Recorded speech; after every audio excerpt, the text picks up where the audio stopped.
And we did that by providing this space where they could come in and work side by side with other women who have that sort of similar path that they're following. And then we also have programming that supports them. So we do breakfast meetings, lunch and learn, seminars, webinars, well, now webinars, workshops, and masterminds. And then as of March 16th or 17th, we went 100% online. So now my pitch is Hervana is an online platform to support women entrepreneurs, freelancers, and women-owned businesses in their path to success. And we do that through our online sessions and collective. That's great. Thanks, Meredith. Gaby? Hi, everybody. I'm excited to be here. My name is Gaby. I work in marketing and communications at Forum for Women Entrepreneurs, or FW Canada. We are a organization, a nonprofit charity organization that supports women entrepreneurs through education and deeply impactful programming. So our mission is to really energize, educate, connect, and mentor women entrepreneurs to make them wildly successful. So it's been a challenging time for everybody, and we're kind of the organization that people have been turning to a lot with questions and concerns because we are that kind of support pillar for a lot of women-owned businesses. So yeah, it's been challenging for us. We've kind of had to deal with a lot of incoming issues and hearing all these challenges. So yeah, I can definitely relate. And yeah, that's me pretty much. Excited to be here. Thank you, Glorie. Hi, everybody. My name is Glorie. First off, I say thank you to Julia for organizing this great event, and to Meredith and Gaby for joining us on the panel, and for everybody who's out there, my friends and co-workers. It's great to be connected to you in these rather extraordinary times. As Julia's mentioned, my name is Glorie. I'm a career tech entrepreneur and the co-founder of MyCEO, which is a business coaching and consulting firm here in Vancouver. We work primarily with small to medium-sized business. We do strategic planning and sales process and training for corporations. We also do a series of masterminds with Meredith through the Hervana Co-working Collective, now online. We do masterminds for women in the tech sector through strategic partnership with Women in Tech World, which is a national nonprofit. And we are passionate about supporting women-led businesses, women's women's-led startups as well. In my spare time, I'm actually a proud mentor for FWE, so Gaby, that's very cool, as well as Futurepreneur Canada. And I look forward to the discussion tonight, and thanks again for having me. Thank you guys so much. What I love about the three of you here is, as I mentioned to you personally just before we started, is how each of you deals with a big community of entrepreneurs and small businesses. So it's not only your expertise as a professional, but also all the people that you're connected with through this community. So that's great. Thank you. So I have a couple of questions. Let me minimize my videos here. So I'd love to hear from you guys how this COVID-19 situation has impacted your business and your community, all these people that you've been talking to, and also thinking about solutions. What are some strategies that you have found for your business and that your community is using to mitigate the problems you are seeing? I'm not sure if you guys want to go on the same order or you can jump in. Go ahead, Meredith. All right. Gaby, go ahead. I'm always first. I always raise my hand. Yeah, so I mean, I touched on it a little bit. It deeply impacted my business. My business was essentially shared office space, physical office space. And from an outside perspective, that's what everybody saw. That if you wanted to have an office but not have a lease, this is what I provided. So come COVID-19 and the precautions, social distancing, and really the ask for people to stay at home, well, that kind of wiped out my business offering, you would think. But what I found, what I struggled with before was how I positioned my business and my offering was that we offer community, not actually office space. And that was always my challenge pre-COVID-19 was that, no, it's not office space. You're not coming for a desk, you're coming for community.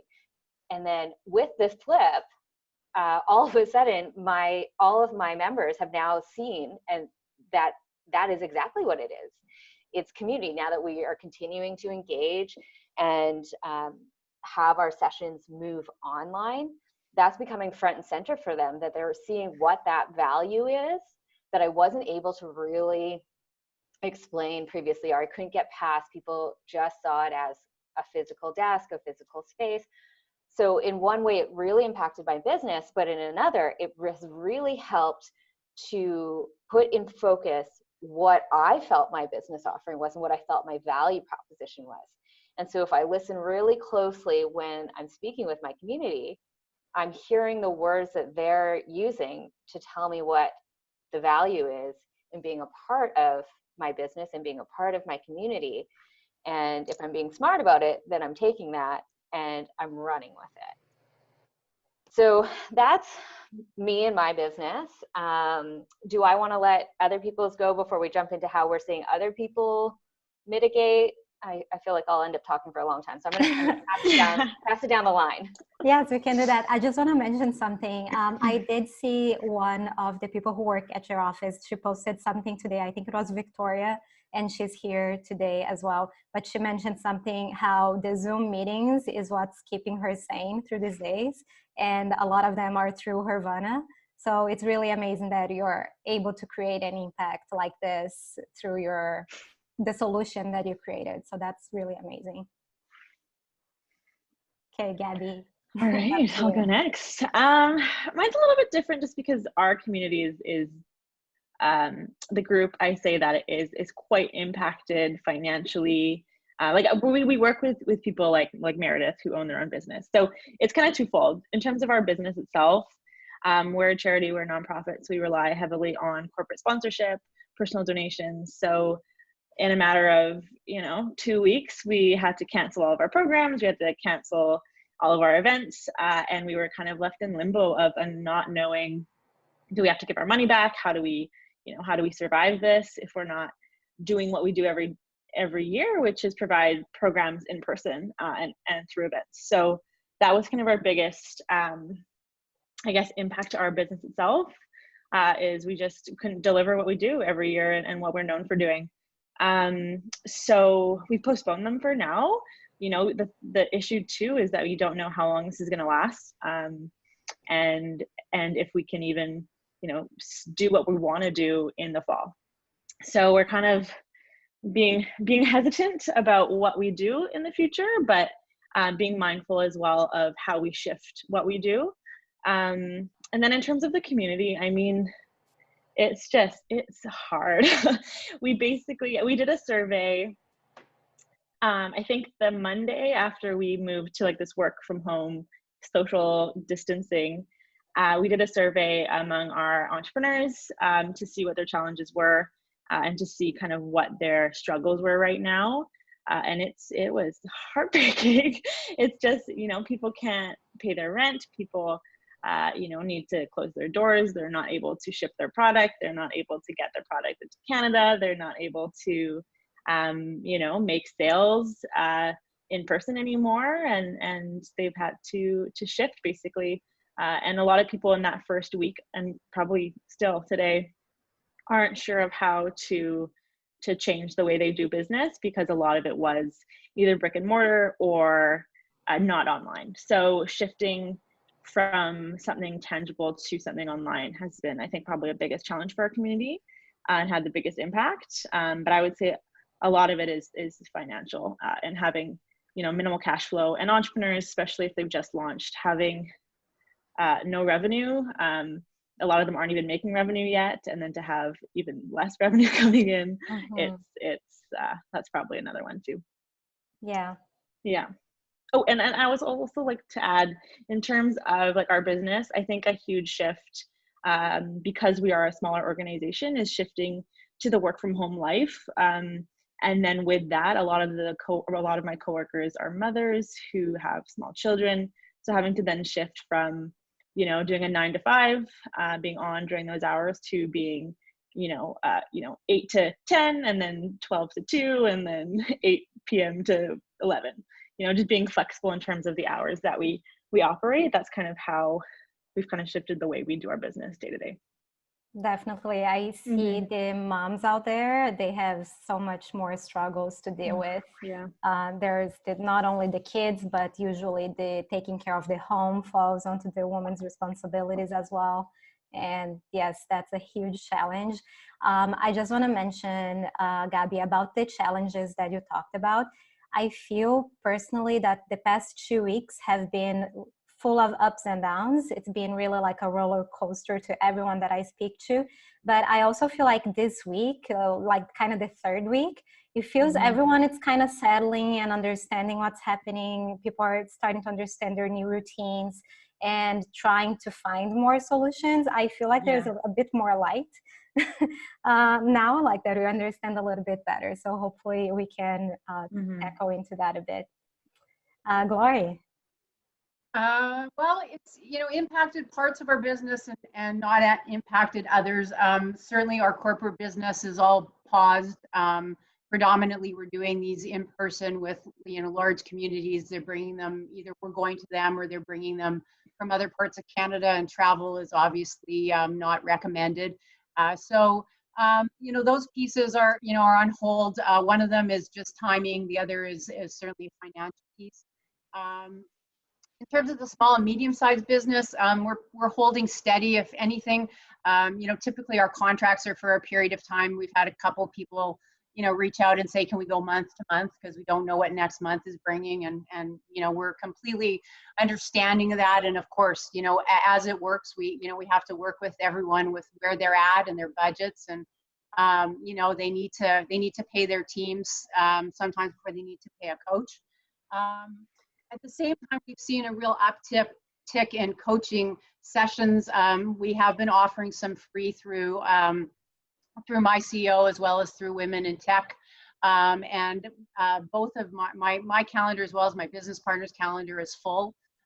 Certainly people from the community wanting to just talk about where they're at, talk about pivoting or changing or shifting. In some cases, it's just talk about fears and the anxiety around these things, which is 100% understandable. For any of our stuff that wasn't online, like our masterminds with Hervana, Meredith moved quickly and we moved everything to online. So that has been really beneficial to us. But from the community perspective, it's really about supporting everybody who's out there and understanding we're all in this.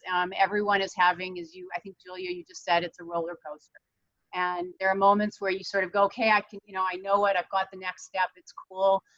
You look outside, everything looks sort of normal, when in fact it isn't. And, so we're trying to be here as supports for those moments when, people just need to say, man, this is just really scary. And be able to talk about it and work through solutions, to your earlier point, solutions versus focusing on the challenges. That's wonderful. Thank you. So yeah, that brings us perfectly to solutions. I have on the slide here the second question, which is some strategies that you and your community are using to mitigate. But also what I was going to bring next was just general solutions that you're seeing, like how are you seeing people being creative and doing different things, sometimes offering services that they didn't have before, so they entirely create a new thing, or just reinventing themselves. So would love to hear what you guys are seeing out there. I'll kick this one off. Meredith, are you okay with that? So I'll take the second. I'd like to go to the second part first, because I've seen some really, and I'm super happy to talk about the things that we're doing, but I've seen some really creative things. Certainly Meredith would be a number one, who took a bricks and mortar in-person business and moved it online in about 5 days or maybe less. So Huge kudos to Meredith's reinvention over the course of a very short period of time. Continuing to keep her community going. So I think that's been a very cool example. I work with a program through the government called Community Futures that works with entrepreneurs with disabilities. And I have a client who is a professional organizer. And as you can imagine, a professional organizer needs actually to go into homes and has just launched this business, and now it's come to an abrupt halt. And her solution, which has been very clever, she's gone back into her bag of tricks, and she also happens to have an interior design background. So she's creating a course to teach professional organizers how to draw better when they're going into homes later on. So she's teaching them CAD and 3D drawing and how to deal with spatial relations, which they aren't typically as good at, but she is because of her interior design background. And so instead of going after the homeowner, now she is targeting, she's saying, I've got a different target, and it's actually other professional organizers, which I thought was really clever. And the other example I thought of a great reinvention was my spin studio. So I go to spin class weekly, and they of course are closed. And I got an email from them about a week ago, and they are renting out the bikes. So they are now, I think it's for around $200 a month or something. I can't remember exactly. They will rent you a bike and shoes and bring it to you and deliver it and pick it up when the time has come. And I thought, well, that's really cool, because that's also not their, their typical way of going about it, but their studios are empty, so they might as well do something with the equipment. So from sort of a really neat way of repurposing, I think those examples have been really, really good. For us specifically, I mean, I think for any business, we're not, we tend to, in business, is they say go deeper into your vertical, which, means go deeper into what you know and grow from there. And I think in these times, we actually need to move horizontally, and we need to find different ways that we can either repurpose what we do to a completely different target, or offer something that we've never offered before. I think about for us around, and actually this came up this morning in a meeting I was with Meredith with earlier, was about strategic partnerships. So going out and finding others that typically might be something that you wouldn't partner with, but you're still using a similar skill set, and finding that strategic partnership where you can help each other grow together or shift or pivot together. I think what people like marketers, potentially maybe they become teachers for a while. So maybe instead of going out and selling marketing, they actually provide a course on marketing to other people. Maybe if they typically are going after large businesses, potentially maybe go talk to like yoga studios or spin studios who are moving all of their stuff online and may not be as digitally savvy. These may not be as high price sales, but they are revenue generating, and they are continuing to get your name out there.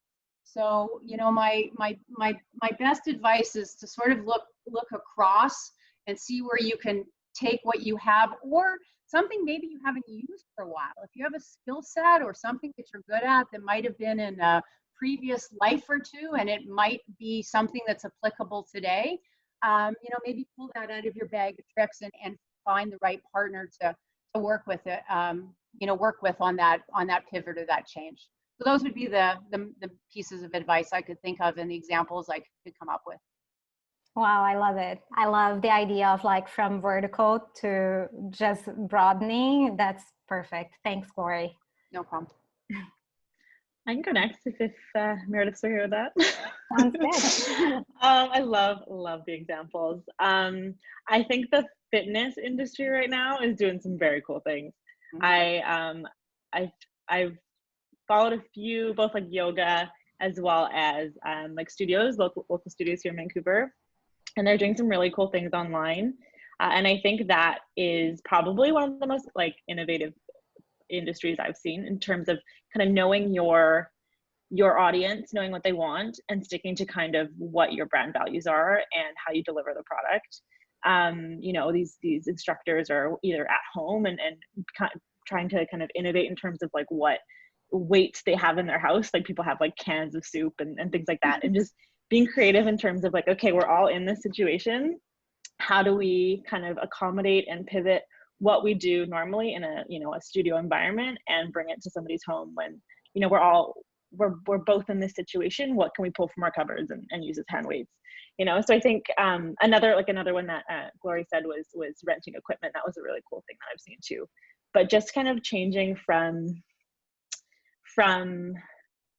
what you do, I think comes down to like what your brand values are as well. Like making sure you pull back to what really resonates with you as a brand. And I think Meredith really touched on this as well with kind of her community example is that's kind of what you lean into too. You have to really understand what makes you special as a business and what makes you valuable as a business, and kind of lean into that as you go into this crazy unknown time. And I've seen that done a few times with another great local entrepreneur as well, Windfall Cidery. She's a cidery company, and she basically was like, okay, I'm shifting everything to home deliveries. I'm taking online orders. Like, this is how we're going to do it. And in a matter of a couple of weeks, she was able to kind of switch from selling to liquor stores to taking orders through her website and just hand delivering them to people's houses. So it's pretty cool. I think there's real opportunities to just kind of pivot and kind of be there for your customer as well, and ask them kind of what they want and what you can do to support them too. Mm-hmm. Yeah. Sorry, go ahead. Yeah, sometimes it's just asking, right? Just yeah, see what they want and how they can help. Yeah, and I think right now too, like there's a real opportunity to either really understand and dive into your brand and really develop your brand as a business, and kind of go deeper in knowing your values and what kind of makes your brand special. And then we also have this really fun opportunity because everybody's on social media times like 100 now. So basically shifting your content and seeing how you can get in front of your audience and spend some more time developing, whether it's your online content through like Instagram Live, or either like developing your website and things like that, where you can kind of really go into getting more content out there because people are online a lot more right now. Sure, that's all great. Thanks so much, Gaby. Yeah, I love all of those ideas. Great pieces of advice there. A couple examples that I can think of, Vancouver examples, are one of the big three Vancouver restaurants, the Earl's, Cactus, or Joey's, I can't remember. But in addition to moving to takeout only, which is going to hit them because, you know, yes, they're still able to sell their product, which is food, but they're taking a big hit in liquor sales. What I've seen one of them do is they now offer for you to pick up a couple staples. And so they look to see like obviously what is everybody talking about is, you know, empty shelves in the grocery store, can't get what we need. We don't have the canned goods. It's hard to get these things. So their supply chain, they have they can get access to all of these things. So they can pick up your meal and get a can of tomato sauce, get a bag of pasta, get whatever it is. But, you know, the staples that they're able to continue to get from their supplier, they have access to that supply chain. It's solving that problem for a lot of people. And then I did hear that one of them is able to also now sell bottles of wine or full bottles of alcohol, which is, again, you know, something that people are looking for right now, and that they have concerns about going into these stores. So they were really innovative in thinking like, what do I have that people want? And so, yes, it's food in a pre-made takeaway form, but it's also food in its raw form. And so offering up that new product. And I thought that was innovative of them. It seems, now that we see that it's happened, it seems of course they would, but it definitely took a lot of brainstorming there and discussions with their supplier, because typically they would be prevented from selling direct through the supplies that they purchase out.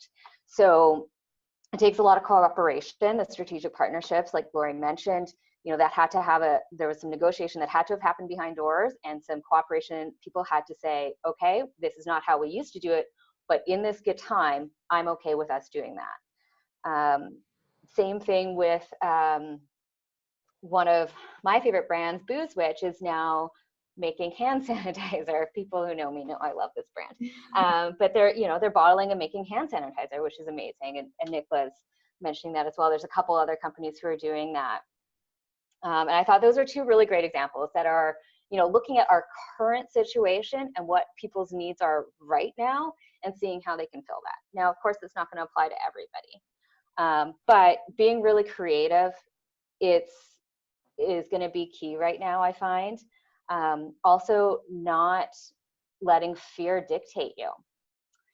So it's right now is a time that a lot of people are kind of starting to clutch their money, and believe me, I did the same thing. Save all that money, I've got to pay rent, hang on to it. And after I had a bit of that moment, I realized, I've got to get myself out there. My product line, which I had, say, 6 products, is now down to 2 that I can continue to sell right now. So I've got to sell a lot more of those too. And I had to kick my marketing into high gear. And what that meant for me was putting money into it. Right now, if that's available to anybody, PPC is dirt cheap. If you are if you're looking at Facebook ads, it's a great deal right now if you're willing to put the money into it and you've got the strategy behind, or you can hire somebody to do that. It's a great place to build your awareness that way for people who have typically done in-person networking, in-person selling. If you can look at building awareness through online marketing, that's a great opportunity right now. PPC is pay per click, price per click.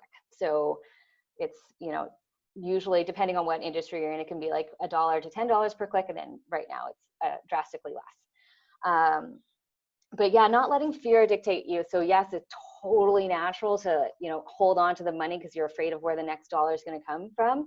But if this continues on, then there might not be next dollar. So we've got to think about creative new ways to bring dollars in, and sometimes that takes spending money. Not a popular opinion, I know, but if you can work to think about what will it do for you, and you have a goal there. So I've identified 2 things that I would like to market, I would like to promote, and that I'm happy to continue selling. I'm very confident in the value that I have to give, and so in that transition online that I kind of mentioned, I really increased the value of what that offering is. And so I'm confident to sell that. And I'm speaking to something that somebody brought up, I believe it was Alex, about selling right now, because I think that's also a fear thing. I think it's amazing what some of the fitness industries are doing, what the fitness companies are doing. They're doing online challenges, they're offering free classes, but it's great and it's great publicity. We still need to be making money to survive this right now. So I don't think that you should get into a fear spiral around, if I sell, is it going to look bad right now? I think everybody understands that right now is a difficult time for everyone. And the work that we did 2 weeks ago had value in financial dollars. It still does now. So that being said, I've provided some free offerings, but it's with an end goal as well. So I've made some of my sessions, my online sessions, available to anybody for free, but I am putting them through a funnel. Once they attend an online session, I'm giving them some additional value. I'm sending them down my funnel. I'm keeping them in my emails, letting them know what I can offer them, and then ultimately giving them a choice. Would you like to come along for a ride and support me as we ride out this current time? This is what I can provide to you. You've gotten a taste of it. I would love to have you on board. So I find that because I feel I have so much value in what I have to give, I'm totally fine with continuing to sell, but it's a balance between offering a little bit for free and also selling. I did see somebody had a question about speaking to employees, and that's a really great question as well. And I can speak to that a little bit from my experience previously when I had a team that I paid. I currently do not have any employees, but I have customers that I also had to communicate with. And I find that transparency is really key. And luckily in this situation, everybody knows what's going on. Everybody understands in some component or another. Of course, everybody has their personal interests front and center, but everybody understands of a greater picture. And so with my members for our workspace, it was tiered.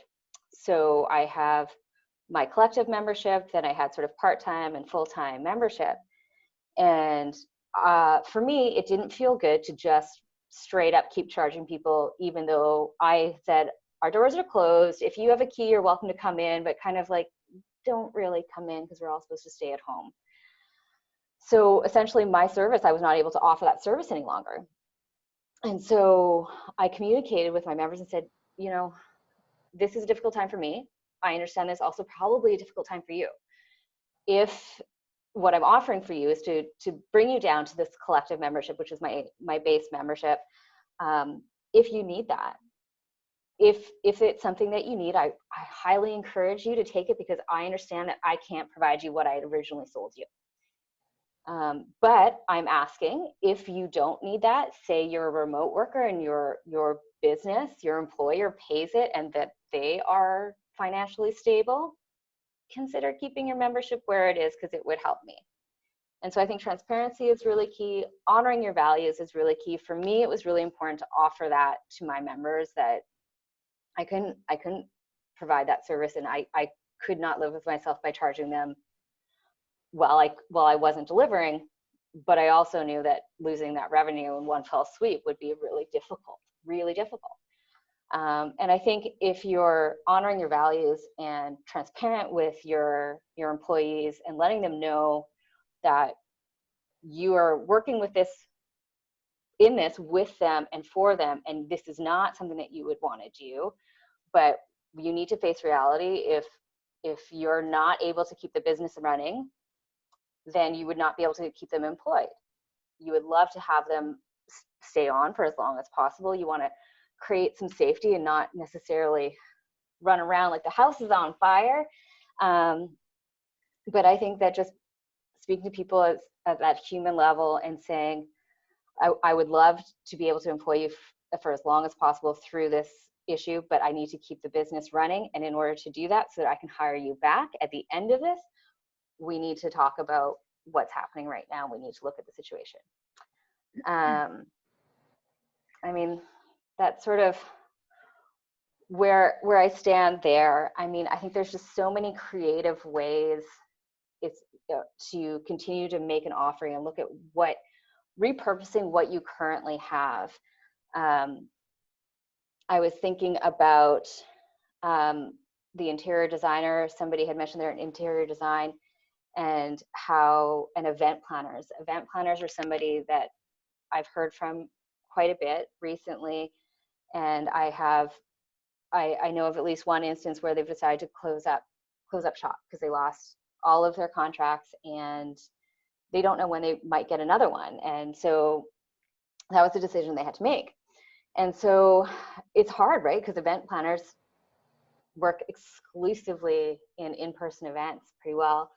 But I had spent a lot of time thinking about this person, and one of the examples that I thought of that would be really fun is, to Glorie's point, like looking to become an educator, taking your stock of decor that you have and styling it, taking pictures of that style, taking videos of how it's styled, deliver that out for free or for paid, whatever it looks like, making a how-to document from how do you style a tablescape, and perhaps that's the sell, and then making that an affordable sell that you feel good about selling, you feel good about the number, that you're able to continue a little bit of cash flow coming through, and seeing what else creatively you can do there. Yeah. So many great points. Oh my God.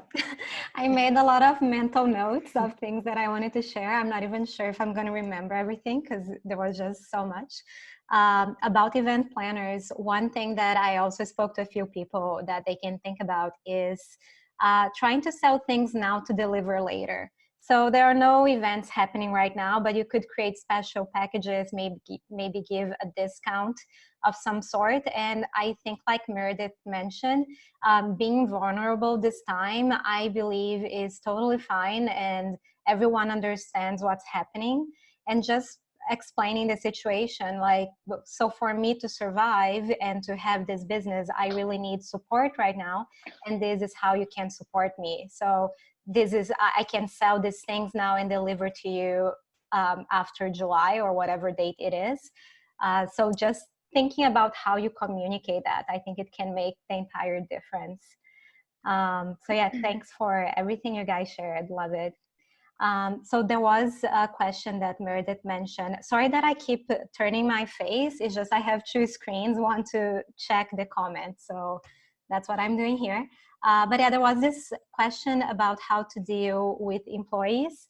One thing personally that I've seen is people who have been laid off, and they totally understand where the company is coming from. They fully understand they will be hired again, and that action to be laid off, it's only to alleviate the company so they can survive and so they can apply for EI and also get paid. So obviously there is no ideal situation, but it is the best kind of win-win that I see. And just having that clear can help a lot. But Glorie and Gaby, if you guys want to add to that conversation on how to deal with employees, if you have anything to add. I can kind of comment on the employee perspective. Basically, so one other thing I want to mention first. We have a webinar on our website, fwe.ca. We spoke to 2 HR professionals and 1 employment lawyer, and we recorded them. So they have lots of really good information about layoffs and all the stuff you have to do legally, and the considerations you need to think about, and also applying for EI. So that's really helpful as well to go through.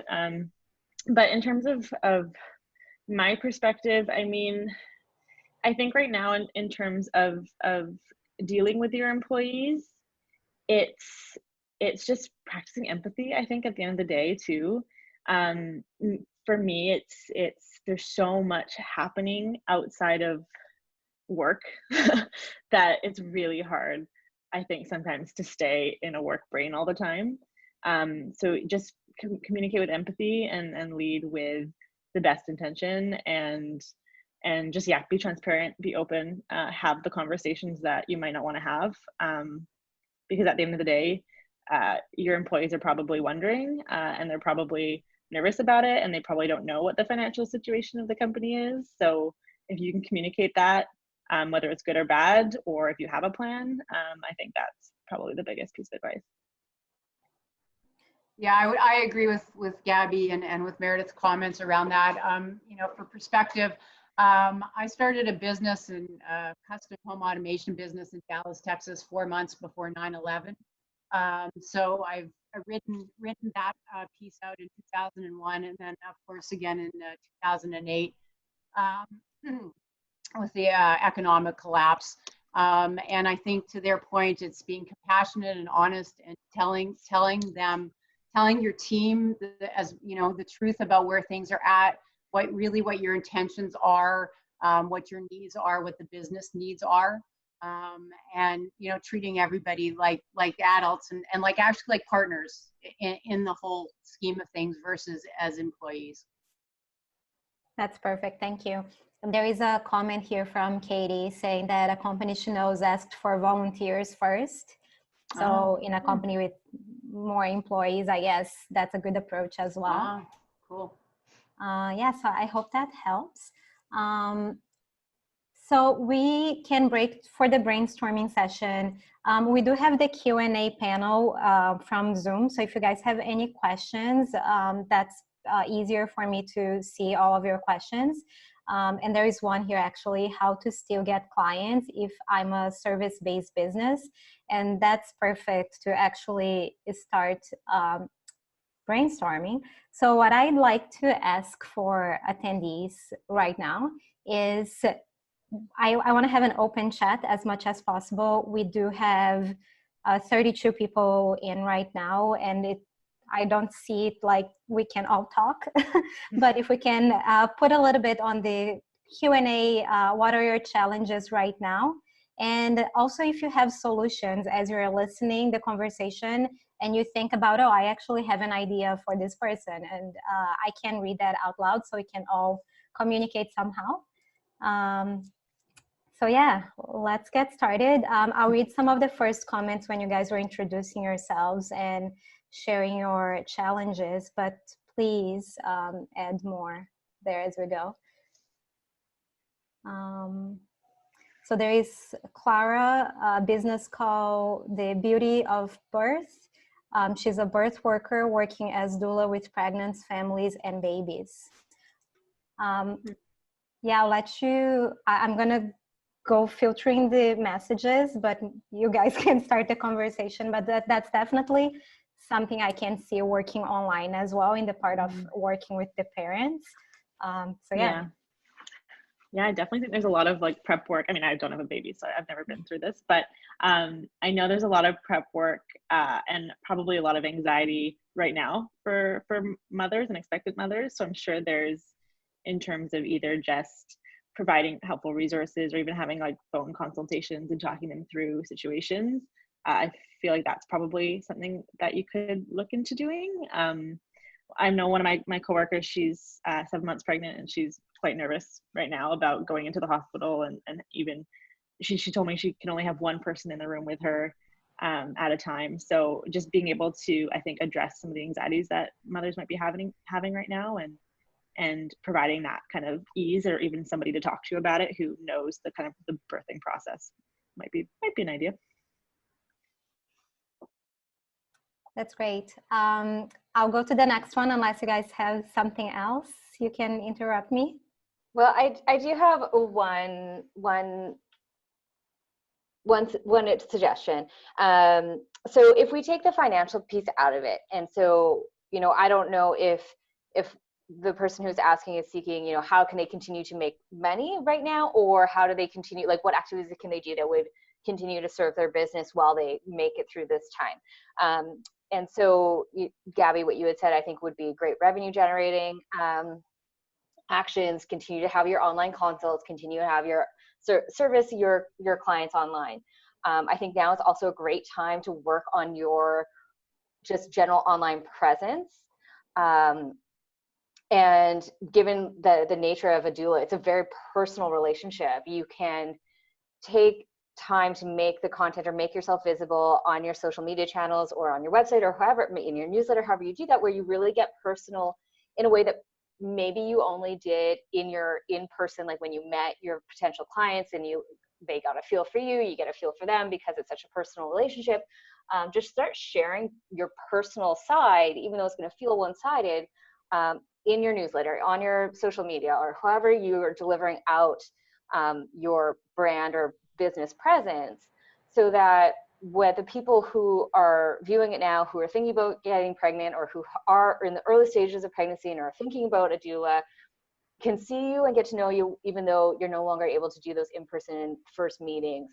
And then they may be keeping yourself top of mind and letting them a little bit into the who are you, so that when they're ready to make that decision, that you're top of mind, and they'll already have a like and knowledge of who you are and who they might be working with. I think now is a really great time to do that sort of thing. That's awesome. Thank you. Have a question from Edna. So her industry is education. The Urban Camp provides technology entrepreneurship camps in Vancouver, and now she's taking all the camps virtual. Has been a bit of a challenge. I guess it also seems like the solution she found, like bringing things online.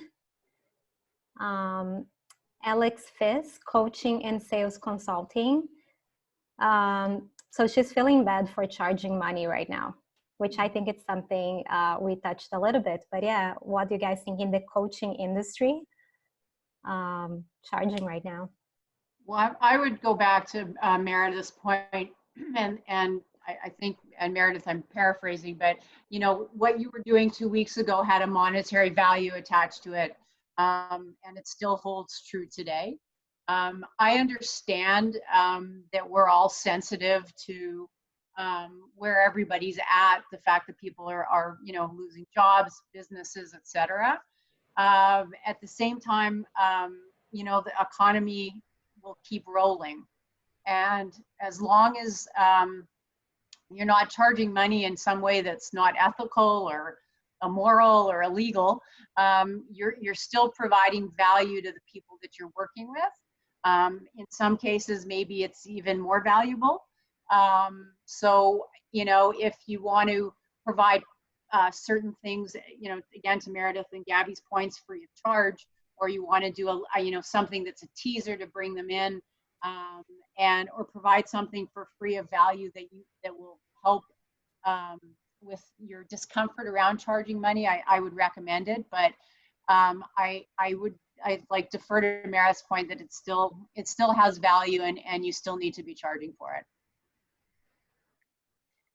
Yeah, I would agree, definitely. It's almost even a time to double down on coaching sessions, I would say. I mean, there's a lot of people who are uncertain as well, and if you can communicate your value in a way that addresses people's worry, you might be able to kind of have a new avenue of attracting clients as well. I'd add one point that, you know, a lot of that fear around charging or the feelings you have around charging is external, right? There's so many other people who are offering free stuff right now that, you know, out of the goodness of my heart, I'm going to offer all of this for free. And I would say if you can shut that out, because everybody, you know, there's people that are doing it from the goodness of heart, and but we can also be two things, right? So I want to give back, but I also still want to survive this current crisis. And one of the things that I kind of thought about when everybody was offering things for free, and I was in my fear moment, and I was like, I can't offer everything for free. And I didn't want to offer anything for free because I was like, I need every dollar I can make. Ultimately, I did end up offering a service for free with that end goal of bringing people on board, giving them a taste of what I have to offer, and then hopefully they'll come along.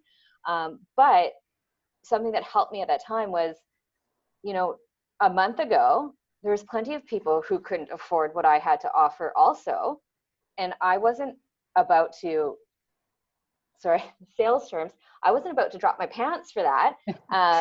Pardon my sales terms. You know, just because one person couldn't afford it.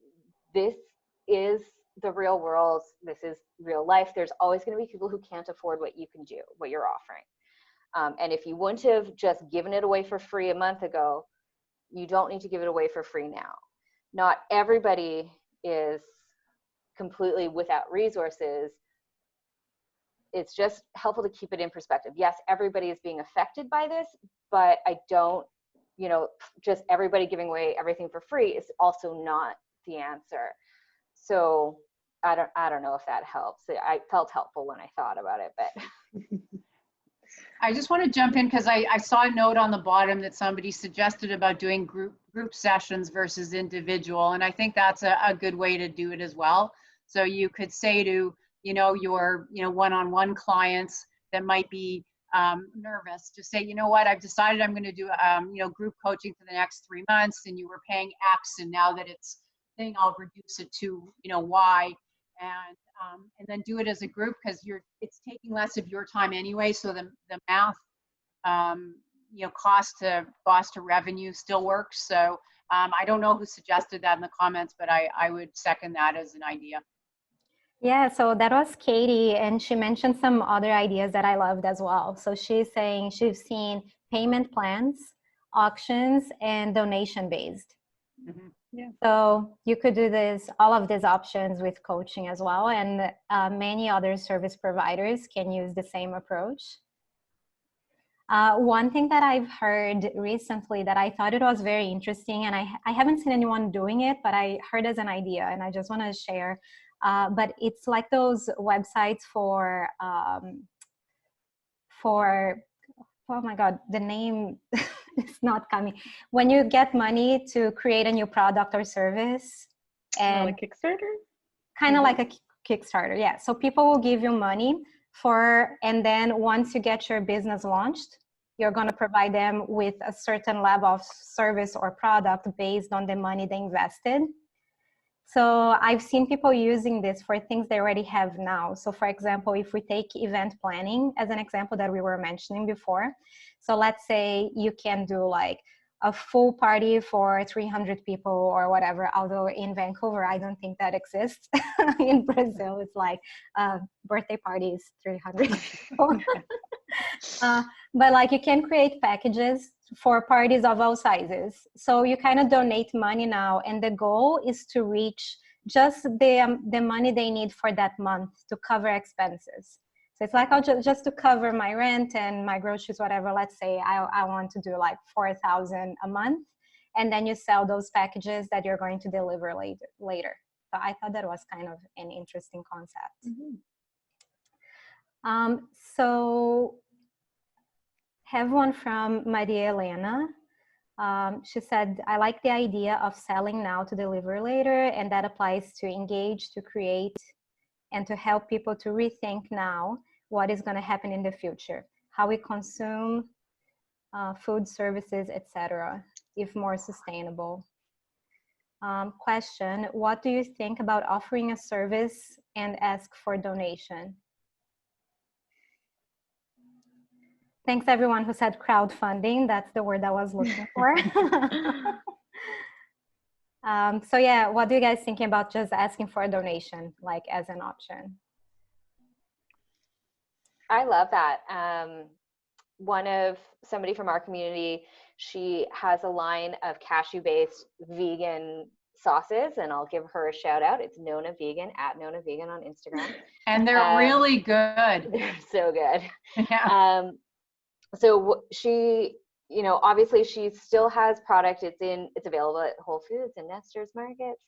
But, you know, she's still got to continue her supply chain probably will dry up at some point, depending on how long this goes. So she's got to continue pushing her product, and food is very samples based. And, you know, at that level, it's a lot of in-store samples, getting people to taste it, then they pick it off the shelves. And so sooner or later you build this following and it become a household brand. So one of the things that she's pivoted to do is she has a cooking class that she's now offering online on Eventbrite, and she has it listed as for free or by donation. And I was when I heard about it, I said, oh, that's great. I would love to see, you know, what you do. Of course, everybody's at home, everybody's cooking. I think food has some interesting options there. And so of course I want new recipes. I'm now cooking 3 meals a day at home, which is not something I used to do. So I signed up, and the minute I saw that donation button, I thought, yeah, I can spare $15. Absolutely. I love that idea. Mm-hmm. Yeah, I've seen a lot of, sorry, go ahead.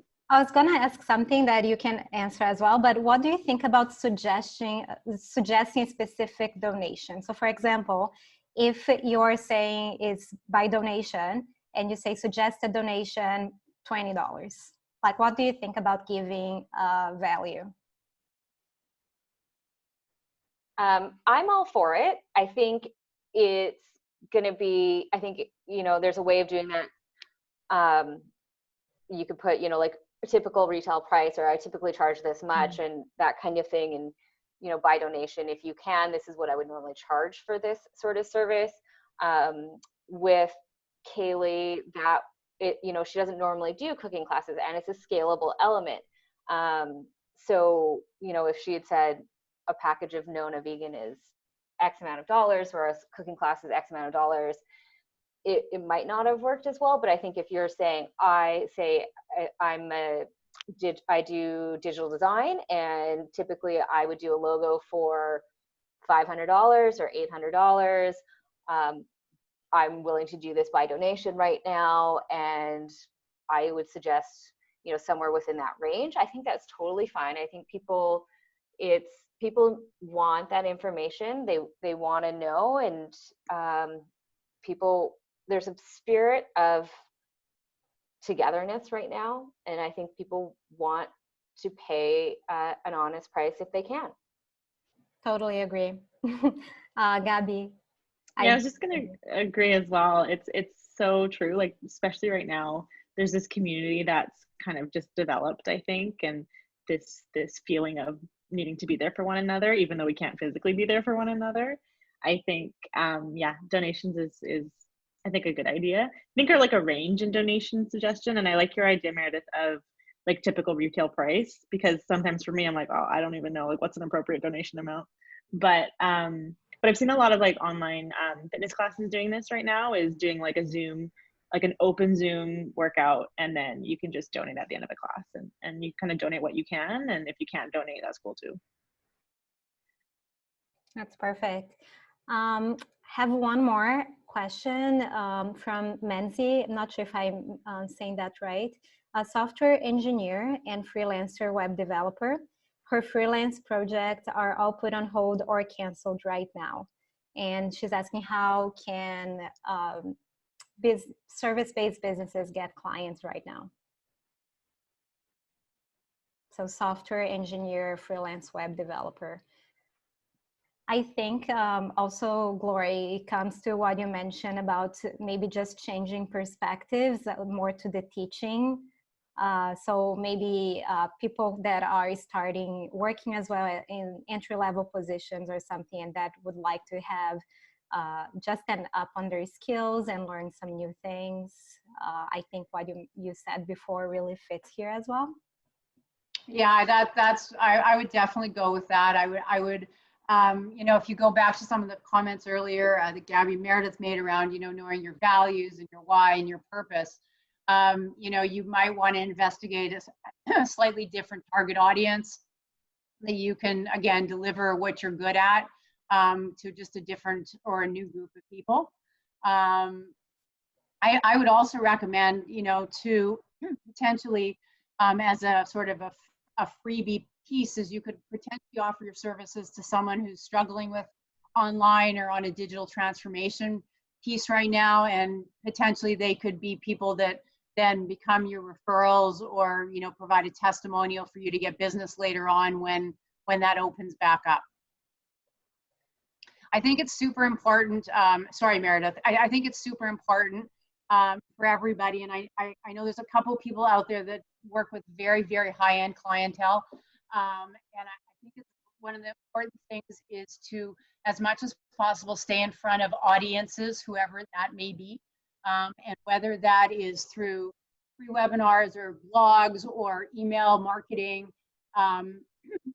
stay in front of people. People are at home. They want more to do. They are online more. They're checking their email more often. It's really a good opportunity to just make sure that they don't forget about you.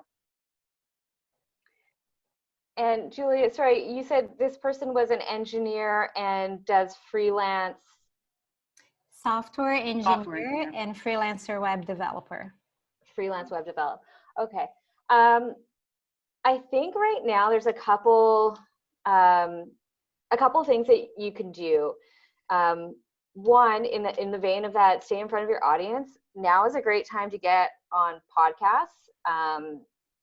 Really get your digital presence out there. So similar to what I was saying with the doula, you know, be very clear about who you are, and if you're able to share that and share your brand, share your work, and just get it everywhere. Get on all the podcasts that you can, host one of these webinars, get yourself in front of an audience. You're now needing to find a new audience.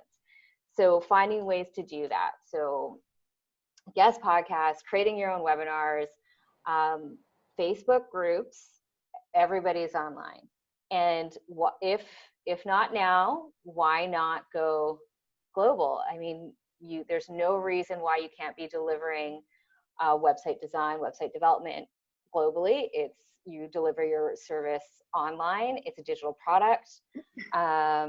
I think you can really, if you haven't yet, expand your market out and just go searching in those Facebook groups. I was never a huge fan of them previously because there's so many people in there, but it can't hurt. And if you've got a bit of extra time because your client work's a little bit lighter, focusing on where you can find those new audiences, I think would be a really good use of that time right now. Yeah.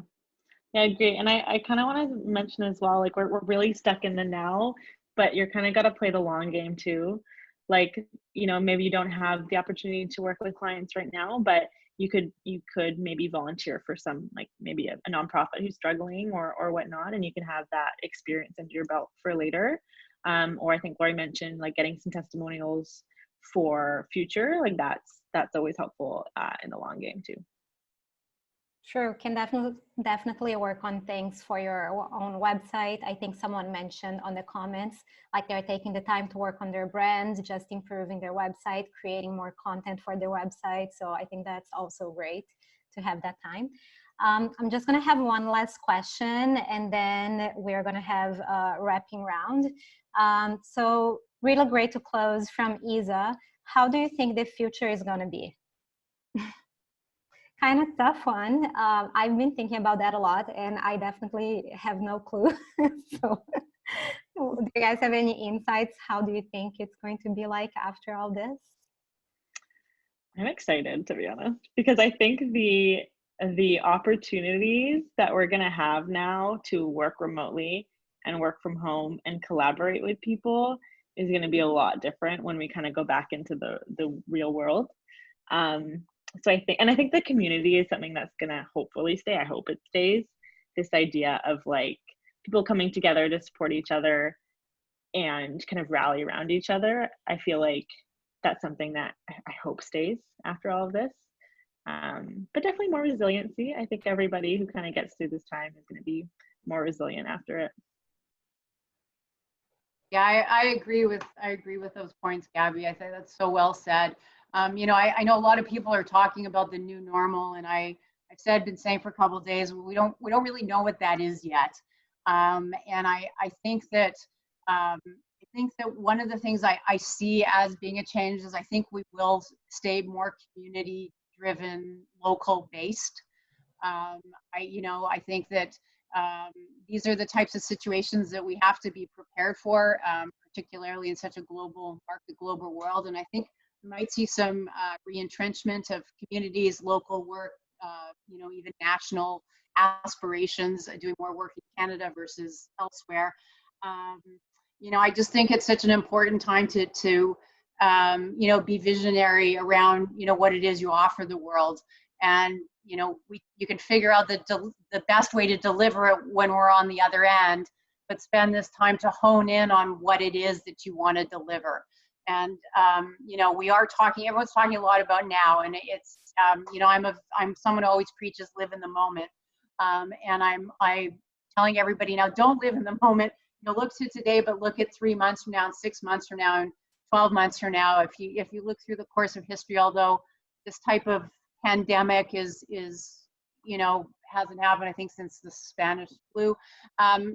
We've had crises through our lifetime, and I'm not sure that all of them have been as globally, has connected us as globally, because everyone everywhere in the world is going through this.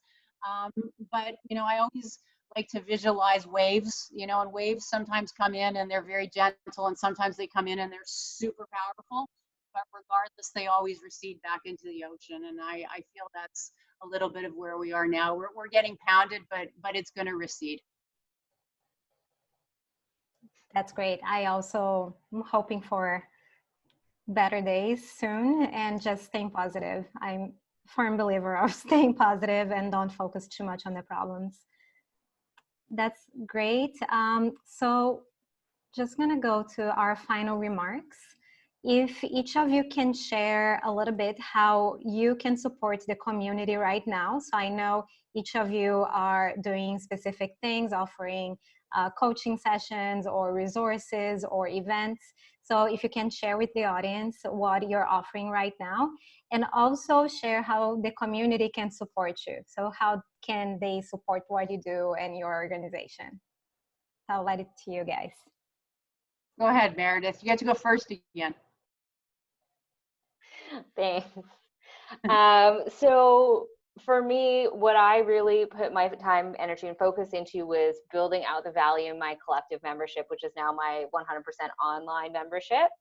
And so what I'm offering through there is, of course, the sessions that we used to hold in person. We had, once a month, we had a breakfast meeting. We had a couple lunch and learns every month. we had workshops, and we've done those all online.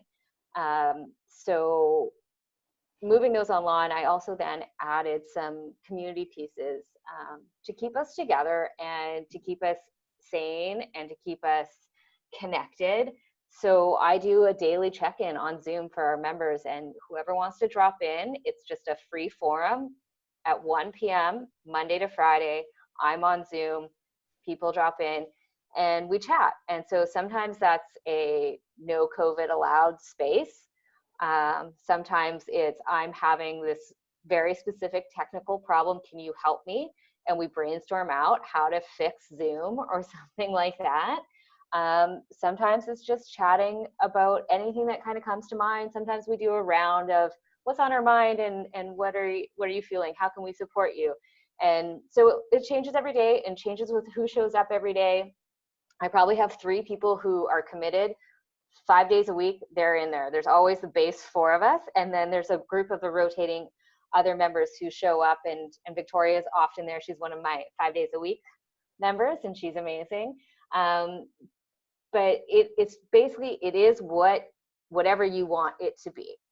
I've started doing a bi-weekly wind down. So again, just an open Zoom at 6 p.m. every other Friday. We sit down and have a glass of whatever that happens to be of your choice. And we kind of just load and let go of whatever it was that we've been carrying all week. We're carrying a lot of stuff where there's all kinds of extra worries, all kinds of extra agita, because we're all in a confined space right now, and so much uncertainty that carries just a lot. And so it's a private place to discuss these concerns and let go of some of those burdens, and then also just laugh. You know, sometimes we just need to not talk about the severity of our current issue, and we need to laugh or make off-color jokes, or, you know, have our dark humor moments, whatever that is, but without you know, impacting our friendships and our business. Like, it's just this is a no judgment space. So it's a couple of ways in which I'm supporting my community. It's just giving them that space that's free from judgment, and that they can take what they need out of it. So that's what I'm doing for the community. How the community can support me is, you know, spread the word. If that sounds like something you would enjoy, or somebody that you know would enjoy, definitely let them know. Like and follow us on Instagram. Okay, last one. If you have a podcast or a webinar and you're looking for guests, I just like the advice that I gave, that's what my focus is on as well, is spreading my awareness and speaking on panels just like this one, providing support that way, while also spreading the awareness for Hervana. So thank you, Julia. So much. Thank you. I can go next. How can you support the community? So we at FWE are doing a lot of online stuff right now, more tangible, like immediate needs in terms of expertise. So like I mentioned earlier, we've got some webinars online that were last week on HR, dealing with EI, all that stuff. And then we had one this week about employment law. So highly recommend checking those out if you have any like more specific questions about those things. We also have a page on our website which lists like a bunch of resources from everywhere, from both like verified resources from like the government, from community partners, from some of our sponsors who work in legal or who work in finance. They've basically, it's all compiled in one page. So you can kind of go through there and pick through some of the resources that might be helpful. And then we have at the bottom of the page a community support page where people have actually reached out to us to offer their support, whether through just a donation or through just their time for free. So it ranges in marketing support to like coaching sessions to like strategy support. So check out that page if you need some support from the community. And then we have some fun stuff coming in terms of resources and things like that. So stay tuned. So feel free to join our newsletter as well. And yeah, same thing. I think the way you can support us is just by, you know, telling us what your challenges are and how we can support you as a charity and an organization that kind of our mission is to give back. So if you're having trouble and you need support as an entrepreneur, reach out. And yeah, join our mailing list and also follow us on Instagram. Thank you so much. So for our part, we've got a few different things that we're doing that to support the community moving forward. We are offering half-hour coaching sessions for no cost. You can sign up for those on our webpage, MyCEO.ca, under the contact. You'll probably only see a calendar there at the moment for my business partner, Betty. It's okay. Sign up. She'll shift to my side. We've got a couple different things like that going on, so we're trying to keep calendars as separate as possible. But by all means, reach out to us. Again, MyCEO.ca. We're also doing similar mentoring through Women in Tech World for women in the tech sector, also offering up half-hour mentoring or coaching sessions. Basically, you just check on our calendar and pick a time, and we'll be there.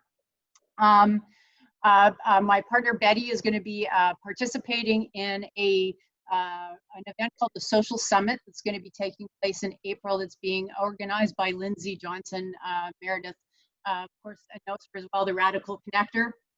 And she is going to be doing a month-long summit all on getting online, all the things you need to know about digital marketing and the expertise there. I believe she's doing 3 workshops a week for a month. I believe the cost for the whole thing is $199. And Betty will be facilitating one of those workshops, which is going to be entirely on SEO and search engine optimization on April the 8th. And then next month, MyCEO is going to do a series, a 3-week series that we're calling Reimagine, Reinvent, Reemerge. And it's going to be for 3 weeks in May. I'm not positive yet on the start date, where we're going to go through things like for people who are really wanting to potentially change or find something new, maybe using this time as an opportunity, or you just want to, drill down into some things like your values, you're finding your why, what your strengths are. We're probably bringing a strengths finders coach in. It's going to be not about the how-to, but more about just getting a little bit deeper into your own being to help you make those decisions and changes moving forward. So those are really mainly we have upcoming. Hervana, our Hervana masterminds are launching again in May. And that you can find on the Hervana website under masterminds. And how can the community support us? Follow us on Instagram or LinkedIn. To Meredith's point, I'm happy to sit on panels or to do podcasts or to lend a hand anywhere we can to help people get through this. And I'm just appreciative of being here today. And thanks again, Julia, for organizing this and for everyone who's attended. Yes, thank you. Yes, thank you guys. This was amazing. Loved all the ideas generated. Thank you for being here, and I'll see you guys soon, hopefully, in person. Have a good night. Thanks, everybody. Bye. Bye. Bye. Thank you, everyone. Thank you, Julia. Thank you. That was great. That was awesome.